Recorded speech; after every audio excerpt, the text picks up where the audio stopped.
All right, guys, we are back. I am running a solo one tonight. This is going to be a combination of our week 4 recap, our week 5 look ahead. We're going to hit waiver wire real quick. We'll talk about some trades. We'll talk about some bad beats again this week, how wild the NFL was.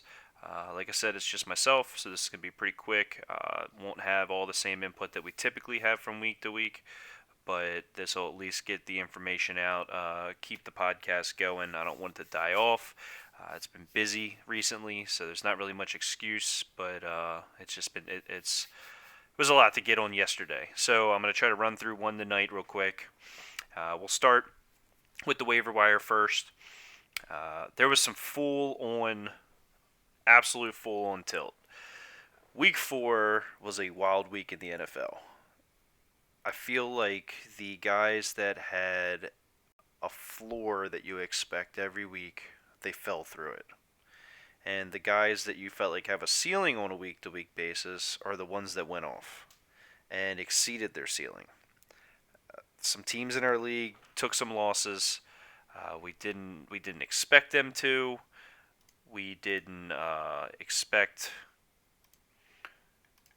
the we didn't expect teams to take losses. We didn't expect players to blow up the way they did. We didn't expect points to be scored so low as they were this past week.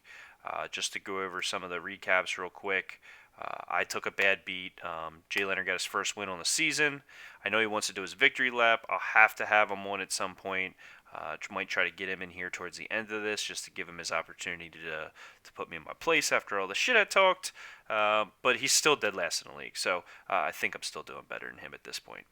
But I took a bad beat. He caught me 120 to 108. My brother took off, had a great week. His team is looking pretty stout at this point.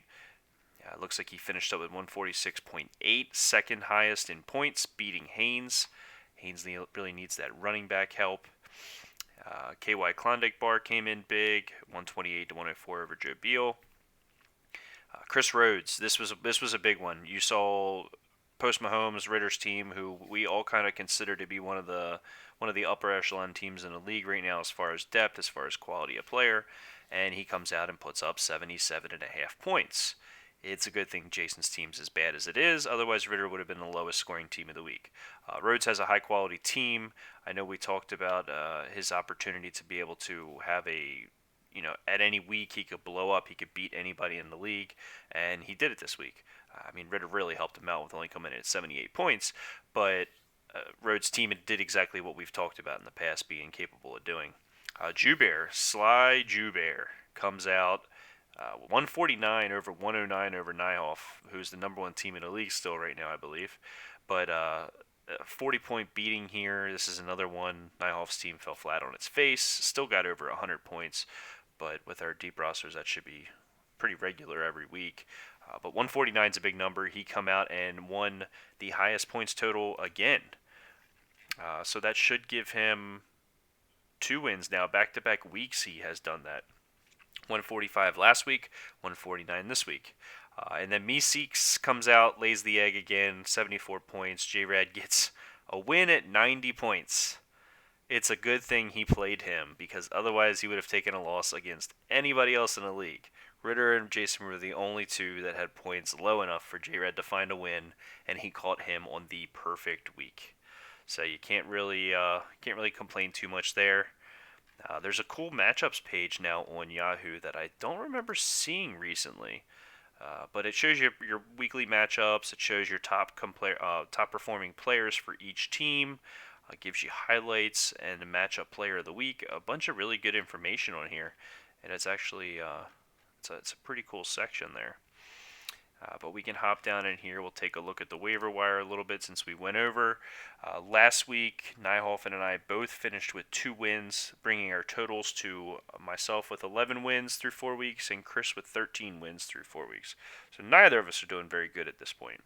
He has not checked in with his picks for this week, so I do not have his yet. I will be updating them in the Discord once I get those from him.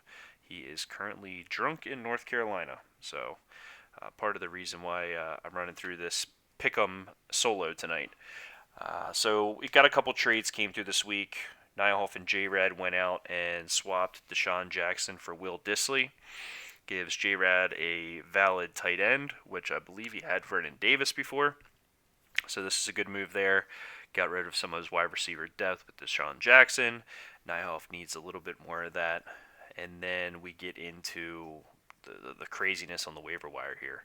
There's another trade that happened yesterday that I'll be able to talk about too here in a minute. But Addicts went out and paid $35 for the Philadelphia defense. This is perplexing to me. That's a ton of points on the waiver wire for a defense when at this point they had only put up 15 total fantasy points through 4 weeks. I don't know. Is their schedule really going to be that weak down the stretch that this was like a must-have? I'm hoping maybe he typed something wrong and he meant like $3 or $3 to $5 and not $35. But that's a big chunk of fab going for a defense. Now that's prefacing kind of what we're rolling into because I went ham, cheese, and potatoes on this fab budget this week. I went out and hearing that James Conner has a troublesome ankle, is banged up. They're going to evaluate him throughout the week and see kind of where he stands. Jalen Samuels to me was the number one pickup on the waiver wire this week, especially in our deep league. So I went out and paid top dollar, paid $28, and got rid of my defense for him. I went out also after Geronimo Allison had a pretty strong performance this past week for Green Bay. I need that wide receiver depth. Cut out Hunter Renfrow, paid $24 for Geronimo. And then with John Ross going down, and they actually placed him on the IR today, so I'm kind of glad I paid a decent amount to be able to go out and get this. Even if it's a couple week rental, depending upon when AJ Green comes back, I cut out a tight end off the bottom of my chart or my bench there, and picked up Alden Tate for Cincinnati. So I'm hoping he plays a decent role alongside Tyler Boyd until AJ Green comes back. I like this pickup for myself here, obviously. My brother goes out and gets Ben Watson for 8, drops Trey Quinn. Ben Watson is coming off of his suspension and should be active this week against Washington. This is more like a defensive pickup here. J-Red, this is a good move. $3 waiver pickup. San Francisco's defense is playing well, kind of under the radar. Dropping Pittsburgh out, I think this is a good pickup there. You're playing that streaming defense move, so that's going to work out for you. Jay went out. I guess he still doesn't have enough quarterbacks on his team, or he's dropped some along the way that I missed, and just wanted to get Gardner Minshew. I think he's really obsessed with this guy's style, his all the fucks that he gives, and all the mustaches that he wears. So this is a good pickup though. Gardner Minshew's been quiet, decent stats. I don't know what Jay's. I don't know. Let's see. Let's take a look real quick. What Jay's. Whoops. Take a look at Jay's lineup and see what he's got quarterback-wise. He's got Dak Prescott, Drew Brees, and Gardner Minshew. So he's still hoarding quarterbacks on a week-to-week basis from the rest of us. Where were we? Gardner Minshew. We went out and saw some regular moves. Jay needed a kicker. Dropped Matt Prater, who was on bye this week. Picked up Robbie Gould. J-Rad, another good one here. He grabs Sam Darnold and drops Kyle Allen. Sam Darnold, now that he's done making out with dudes in the locker room, getting that mono, he's going to be coming back. That should be a good sign for several other players on that team. Robbie Anderson, Lev Bell, maybe Jamison Crowder. A couple other players there are really going to benefit from Sam Darnold being back and not having Luke Falk anymore. But Kyle Allen, these two players are probably on the same page right now. See how Darnold bounces back after the sickness, if he can get back in tune with that offense. Joe Beal picks up Randall Cobb, drops Trey Burton. J-Rad picks up Antonio Callaway, who I believe is coming off a suspension also. So we'll see how he fits in there. The Cleveland Browns wide receiver core is just busy, and week to week, one goes off, another one doesn't do anything, and Juku's been completely disappeared at this point. So we'll see how Antonio Callaway fits in with all them and what he's able to develop. Dropping Vernon Davis is purely because he picked up Disley, which then he made another move later and got rid of him. But Tennessee for Kenny Stills, I would like to believe this Tennessee pickup maybe this week for Buffalo, but I think he could be looking ahead a little bit with this. Tennessee, I think, screwed him the 1 week he did pick him up. He picked him up, dropped him out. They went out and put up 11 last week against Atlanta. See what they do for him now that he's back on the roster. Josh Lambo for Brent Marr. Is this I'm assuming I guess he's just making moves, picking up depth for kicker. He might be doing that for his bye week there. Nyhoff went out and promptly dropped John Ross because he went to the IR. If I remember correctly, John Ross got paid up pretty heavily, $21 a fab, to have him for, I think, 3 weeks just to go back on the ER. That kind of stinks. Grabbed Miles Boykin, little homer pick. He had a touchdown this past week. Lamar Jackson spreading the ball around well. Everybody's getting an opportunity. This is a nice little deep stash. Ritter goes out and gets New Orleans. Who dat gonna beat them Saints? His first couple weeks, that secondary was looking a little weak, giving up a lot of yardage. Marshawn Lattimore did not look like the all-pro corner that he really is. Last 2 weeks, though, they have came out and played fairly well. Held the points down, turned the ball over a couple times, scored a touchdown. I think if this team is now 2-1 since Drew Brees got hurt, and the game that he got hurt in is the one they lost, so they've won 2 in a row without him. They have Tampa, Jacksonville, Chicago. That would give them 5 weeks since injury. Arizona's right before the bye. If Drew Brees comes back in week 10 and this team somehow finds a way to beat Tampa this week, go to Jacksonville and beat them, probably lose at Chicago, and then come home and win Arizona. If out of these next, next 4 games they can go 2-2, they would be a 5-3 team after the bye, ready to roll right into the playoffs. The Saints are going to be scary. The defense plays well, especially at home. You got Tampa at home this week, so I like this. I'm a huge New Orleans fan, so I just like this. I think they're finding their way, and they're going to be better now the rest of the stretch.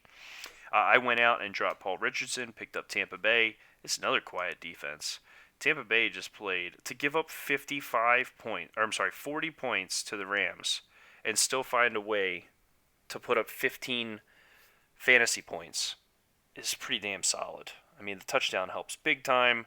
Bunch of sacks, bunch of interceptions. They're getting to the quarterback, though. They're putting up nice digits every week, fantasy-wise, so I'm going to take that. Then we had another dumb trade. Now, J-Red is, I think this might be the first trade rape that we've seen. Josh Jacobs, Eric Ebron, and a 15th coming to J-Rad. And Jay is picking up Will Disley, Wayne Gallman in an 8th round. I like Jacobs. I like Ebron. I think Disley and Gallman are this year's players, and maybe not. Jacobs obviously is a rookie also, but Ebron's been a name that's been around for years. I think Jacobs is a first-round pick on a team that has to run the ball, has to pass the ball. Jacobs is a perfect fit there. Gallman, he balled out this past week. It was 1 week too late for Jay to grab him. Disley is, that I heard something today called the Bible narrative. Apparently Disley and Russell Wilson go to Bible study together. So, there's a connection there. I guess he's gonna throw the ball to him every week and pray to Jesus that he catches it. But the Saquon news today that he's practicing, he's cutting, he's running, he's moving. It's scary news for Jay making this trade, giving up Josh Jacobs. Hopefully Gallman could stick around and give him a couple more weeks. Jay's team has, though, gotten deeper and stronger over the last couple weeks. He's got Melvin Gordon coming back. He's got, there was another move. Devontae Adams is banged up, though, so that's a big question mark for him. He got Jordan Howard this past week, had a big performance. He's been sitting on Gus Edwards for a little bit here, so I mean he's got the depth. Maybe the Gallman trade won't hurt him. Maybe moving Josh Jacobs won't hurt him too much. He does pick up the 8th round for next year, but I'm so glad to see some of J-Rad's ghost trades actually come into fruition here. I would like a couple though. If you could throw me a couple trades, I need a wide receiver, and I apparently now have so many running backs I don't know what to do with them, and I can't play all of them. Dontrell Inman to the IR. Ritter drops him. And Haynes. Haynes finding somebody worthwhile picking up in the running back spot on our waiver wire. I can't believe it. And he does it as a free agent. Nyheim Hines, when the Colts are behind, when Marlon Mack is scripted out, who he doesn't catch the ball, when he's not there, Nyheim Hines is getting some trash opportunity. And, I mean, that's all you really need. Fantasy, just need an opportunity to be able to catch the ball and move on. Let's take a look at some of these fab bids and see how this worked out. Geronimo Allison was the high. It was 24. J-Rad was trying to get him at 22. Jalen Samuels was 28. Rhodes tried to get him at 17. Philadelphia 35. J-Rad was trying to get him at $4. I actually made a bid on him at 0. I was not willing to pay for a defense. And then I believe the other ones, Darrell Williams, yeah, that was last week. So, yeah, that's everything up to that date. So we hit waiver wire, talked a little bit about a couple injuries. Let's see what else is on the injury wire today. LaShawn McCoy was limited at practice. Damian Williams did come back and practice in full today, and so did Tyreek Hill. This could be a big development, Tyreek Hill coming back already. There was talk about him maybe not even making staying off of IR at one point, and now looks like he's ready to suit up and potentially play in a week or two. Hunter Henry apparently was back at practice. I'm sure somebody, once they hear this news, will probably grab him. He's a week 8. It looks like week 8 they're expecting him, but that's going to be an opportunity to create some tight end depth potentially. Chris Godwin missed practice again, but he did last week and balled out on my bench. Fuck. Rashad Penny was removed from the injury report. Looks like he's going to be ready to play. James Conner news we kind of talked about a little bit. Michael Gallup looks like he's going to be back this week. Andy Isabella might get a shot with Christian Kirk banged up. Steven Gostkowski on the injured reserve ending his 2019 season. I got a message about this earlier, and we're going to find out for real how much Jason's paying attention to his team. He did make a move this past week and got and cleaned up his team a little bit, but I see 1, 2, 3 IR players still on his team, and Cam Newton out for a pretty long time, I believe. Juju Smith-Schuster, I think, got banged up this past week. See if he plays. Christian Kirk, I heard, has a high ankle sprain and probably won't play. Jason's team is about to get ransacked. So whoever's got him this week, I could probably tell you has got an easy win in the bag. Jamal Williams, after the violent hit on Thursday, is still sidelined. Probably won't play this week. Devontae Adams probably won't play. Marlon Mack's not practicing. We talked about John Ross on the injured reserve. So I think that's going to lead us to this point here. I'm going to run through these picks. Again, Nyhoff has not made picks yet. He has not sent them to me. He's vacationing, working, vacation, sending snaps to everyone. But once he get those, I'll update them in Discord. So I'll just run through these pretty quick. I'm actually going to do something different this time. I'm picking Ritter to beat me this week. Looking at my team, I just don't know anymore. I can go off one week and destroy everything in sight, and then another week come out here and just bomb it up. I think I have a competitive team that can play the middle class teams, but I think Ritter's team is just too good for me here. Lamar Jackson, Cooper, Brown, Fitzgerald, Ingram, Lindsey, Olsen, Diggs, Lutz. I mean, he's got some holes in his lineup here. I could win this week.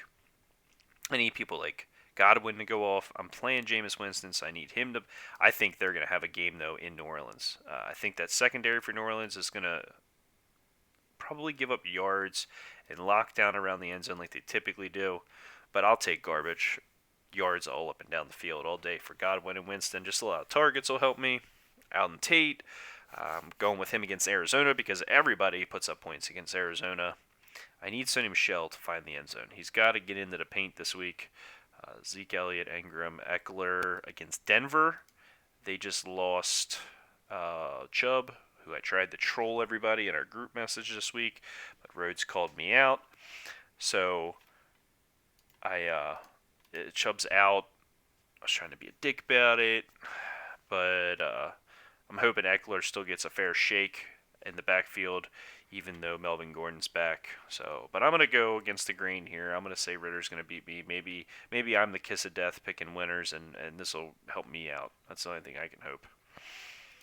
My second matchup here, Haynes and Jay Leonard.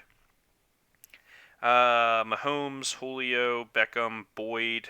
Boyd without Ross there is going to help. Gore against Tennessee. Tevin Coleman, I'm hearing, is going to be back this week. It's a Monday night game. We'll see if Haynes has something up his sleeve. If for some reason he doesn't get a start and he can't get him out of his lineup, then Cortland Sutton, George Kittle off the bye. San Francisco, he's got Kittle. He's locked in for the rest of the season. No more bye at his tight end spot. It's an easy lock every week. Jay's got his new revamped team. Prescott, Adams, Thomas, Jeffrey, Gordon, Howard, Disley, Gallman, Gold, and Seattle. This is going to be tight. I went with Haynes here. I still think Haynes just has such a PPR monster team. I don't know how he keeps catching breaks.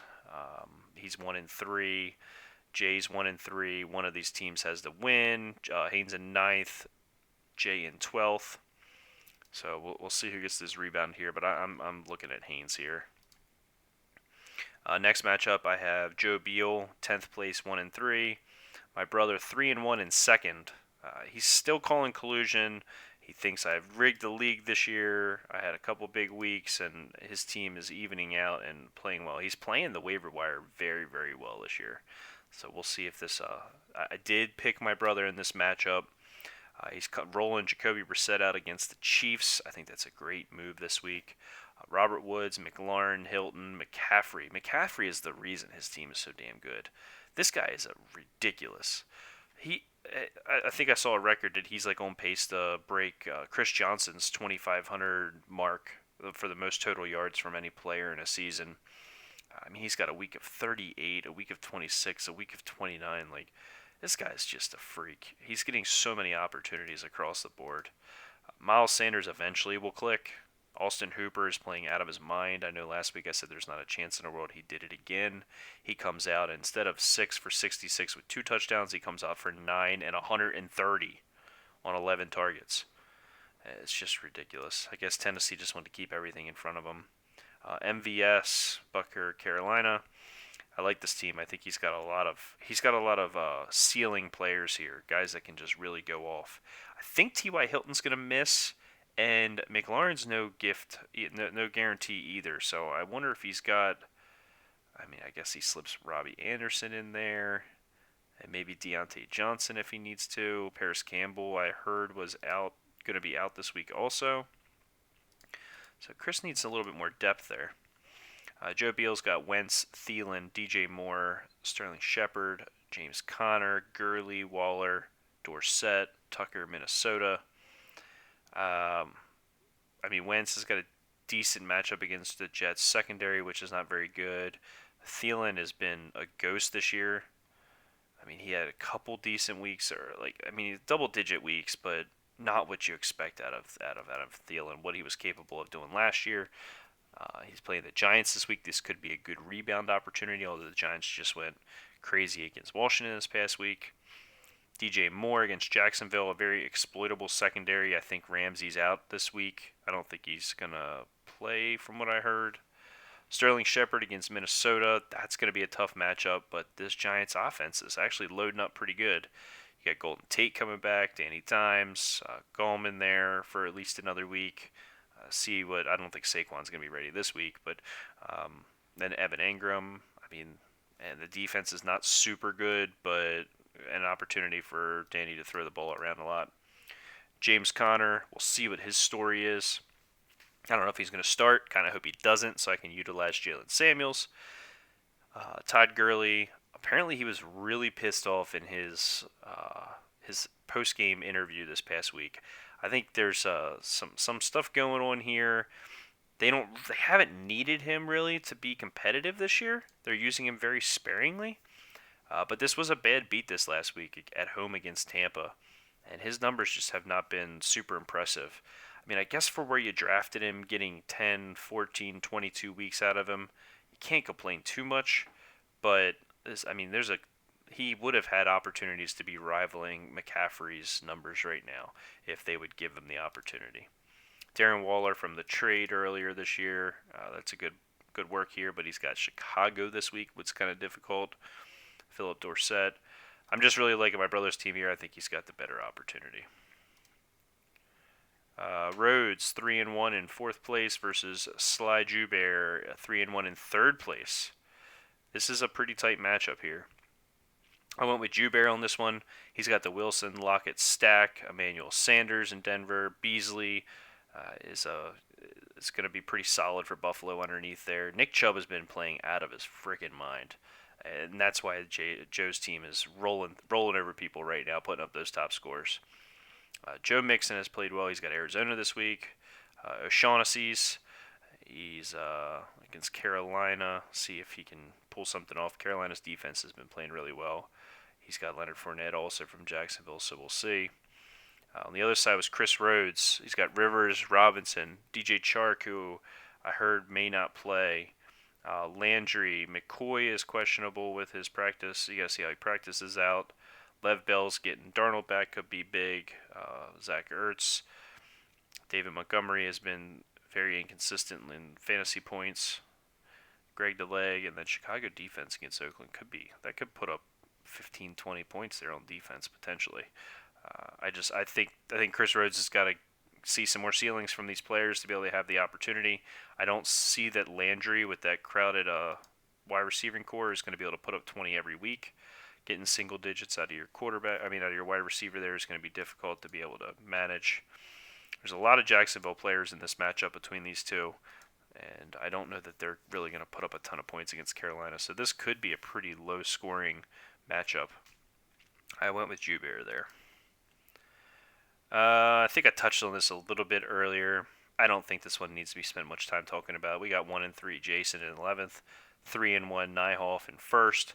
Nyhoff's team has been playing well. He's got Kyler Murray, David Johnson against Cincinnati, Aaron Jones over Dallas, Mark Andrews if he's questionable. I don't know if he's going to play again this week. Keenan Allen has been playing out of his mind. Derrick Henry getting him in his flex spot, double digits every week. Jason just has some question marks here. Matt and Ryan at Houston could be trouble. Juju against Baltimore. Baltimore's secondary has not been playing well, but Juju has not looked very impressive, minus a couple big plays recently with Mason Rudolph, so we'll see what he's capable of doing. It kind of stinks for a player that was probably drafted really high.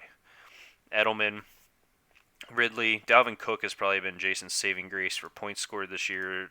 Minnesota's playing run the ball. Their game plan has been pointed towards running the ball as much as possible. Devonta Freeman didn't have too bad of a week the last couple of weeks. He's kind of coming around to what Jason wanted out of him. O.J. Howard's been a huge letdown. Probably my biggest letdown of the year right there in expectation versus what has actually happened without injury being a reason for it. Christian Kirk, I believe he was injured, so we'll see what he actually does. Yeah, he's unlikely to play Week 5 against the Bengals. So we'll see. Gostkowski is on the IR. Jason needs to do something to his team. Everybody call him, text him, send him nasty Snapchats. Send him pictures of savage pussies all week long. Hashtag savage pussies in the Discord chat. Get him to change his fucking lineup and make some moves. Our last pick here, we got J-Rad 2-2 in 8th place versus the Kentucky Klondike Bar 2-2 in 7th place. It's a pretty even matchup here. Just because I really want to watch J-Rad go full trade tilt this year, I'm picking against him. which, as we said earlier, has been the kiss of death, me picking you, or picking anybody. So maybe J-Rad will pull this out. But I like Addix's team here. I like Rodgers against Dallas. Brandon Cooks, Cooper Kupp against Seattle. I think they're going to have to throw the ball around there. John Brown against Tennessee.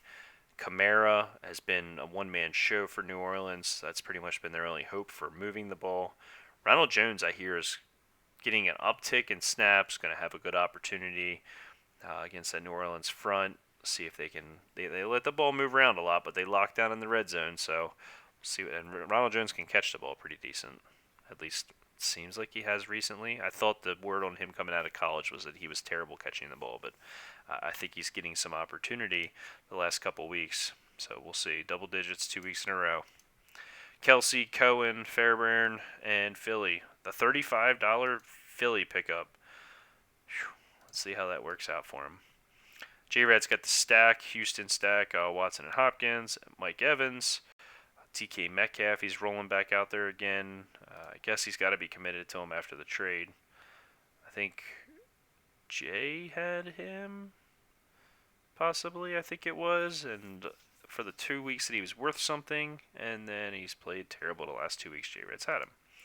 Marlon Mack, this guy's dreadful. Questionable. See what happens, see what he can do against Kansas City. I think they're going to be game scripted out. I think Sunday night, Mahomes is going to go out there, throw the ball all over the place at Arrowhead, and Marlon Mack's not going to be on the field very much. Chris Carson, you got to play him. It's a short week. You're going against the Rams. You got to hope that the Rams don't game script him out because it seems like Procise is getting a lot of opportunity at the goal line and in the passing situations. But Carson did have some really good stats this past week. He was breaking tackles left and right. Put up his best or second best week, I guess, of the year. Most rushing yardage though. So they got him a good bit of touches this past week, even after all the fumble scares. So let's see what he can do this week. Ebron at Kansas City. James White, Lambeau, and the Tennessee D. I don't know. He's waiting on Herndon to come off suspension. He's got Darnold tucked away. Just traded for Josh Jacobs. I guess this is not a good matchup this week with Chicago, but I figured he'd be a little more excited about having his new guy. Maybe he'll roll him out instead of Mac after listening to my my comments here and see if he goes full tilt on that. So I got my picks in. I'm gonna log them in Discord. I'm gonna wait for Nyhoff to send me his, and we'll see where he picks at, what he's thinking this week. We got 4 3-1 teams, 4 1-3 teams, and 4 2-2 teams. The league's pretty evenly split. Nyhoff has 532.5 points. He is the league leader for points scored right now. I am in second at 531.68, and my brother is at 531.66. 0.02 remain, or is a difference there, and only about a point and a half to bring me and Nyhoff, within touch there. So I'm wrapping this up. I have Jay here on Discord.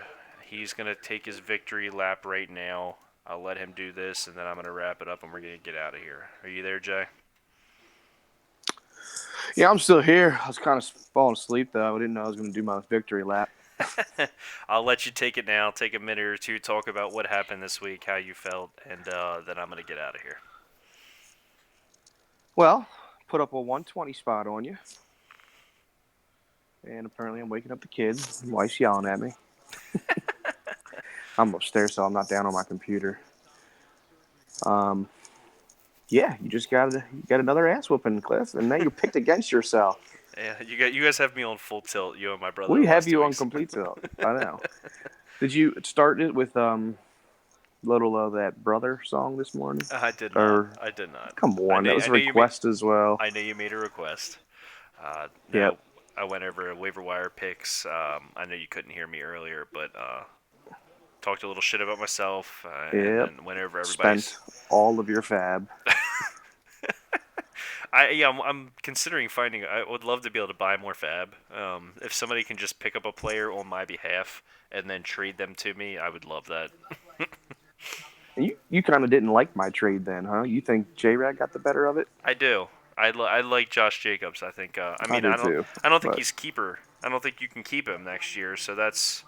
yeah, he wasn't a keeper at all. I Yep. mean, Disley becomes a keeper potentially for you, and you got an eighth round pick. So maybe it works Yeah, better for you next year. I just was questioning and dropping it, it Josh was Jacobs. before seeing Saquon Barkley is superhuman and going to be playing probably next week. I thought I'd get 3 weeks out of Gallman, but it's looking like it's only going to be 1 or 2. Oh, I can't imagine it. I can't imagine it's only gonna be one. I imagine he's probably out next week too. Because all it's gonna take is one move the wrong way, and he Right. would be out for the season. I mean, It's true. it's hard to come back from So, that quick. but any advice from you is probably bad advice True, because true, you're true. now 2-2. Hey, I did just go over. I am the second highest scoring points in the league right now. So I mean, my team is putting up points. I just call it Yeah. 2 bad weeks with you guys. Yep. So. It's good. It's good. It was against the brothers. All right. So, Well, then I'm going to wrap this up. I appreciate everybody listening. If you have any comments or somebody wants to jump on next week, I'm working on getting yeah. it set up to be audio only. There's some kinks that I need to work out. I'm not sure what I need to do on my end to get that figured out, but I'm going to try to get it onto just a regular podcast so you guys don't have to have video up. I'll work on more of that this weekend. We're coming up on week 5, guys. We have 13 weeks of season. Playoffs are 14, 15, and 16. So we are about a third of the way there. 1 and 3 teams are still in it because there's so many 2 and 2 teams. Top 6 get into the playoffs, and then the number 1 and number 2 seed rest for a week, which you're still going to want to put your team together, and you're still going to want to play players because it's still part of the quarterly payout. Haynes has kept it updated on our Discord channel. So just by the first week is easy. You can tell by standings. Nyhoff is going to win the first quarter payout. He's going to beat Chris, my brother, by 0.9 points. Yep, that's really close. 0.88 actually. 0.88 difference. So 8 yards, 8.5, 9 yards is the difference here between being paid out or not. So that's how close it is to play your best players. Wins are a big deal, but there's tiebreakers involved there. So we start another quarter right now. That means even the 1 and 3 teams have the opportunity to go, 3-1, 4-0 this week, have an opportunity to make some money. Every week you can win by scoring the most points. So there's a lot of different ways to be able to stay active, even if you feel like your team is out of the running for playoffs. Half the league gets in, so that's really difficult to be that far out of the mix this early. But you have an opportunity every week to be able to be competitive, to be able to make some money, and to be able to enjoy yourself in the league. I appreciate it, guys. We'll be back on Tuesday. See you.